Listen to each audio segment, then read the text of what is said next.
It sounds like there is a shift in immigration enforcement here, that there's going to be a shift after Minneapolis.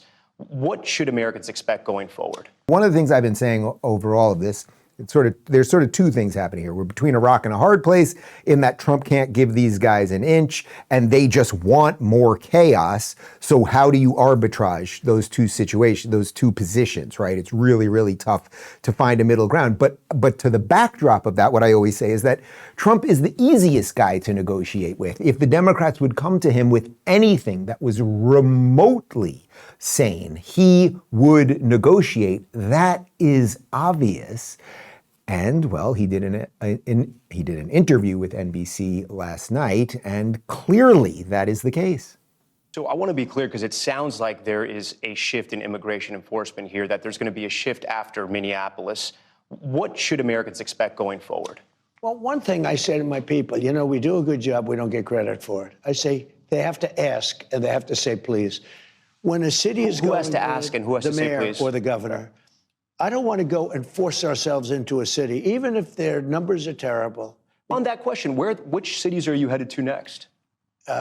We have 5 cities that we're looking at very strongly, but we want to be invited. Okay, so there's a couple interesting things here, and I think it really drives home the point that I've been trying to make, which is that Trump wants to negotiate.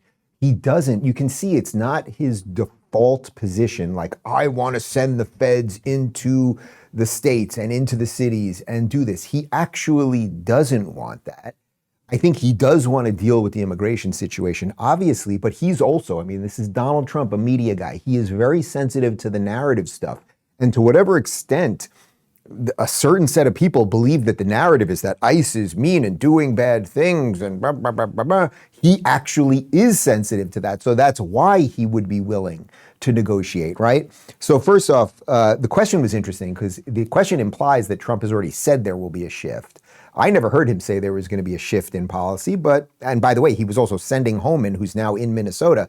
So that seemed like he was doubling down. But then he does sort of admit there is a shift. We're going to want them to ask. Now, even right there, that is quite a concession by Donald Trump. He doesn't have to ask the governors or mayors of these cities. It is his job as chief executive of this country, as president of the United States, who's in charge of the borders. It's his job to deal with this. So he doesn't have to ask. And in a weird way, you wouldn't want them to have to ask, right? Because let's say Pritzker in Illinois, right? And the lunatic mayor, Brandon Johnson.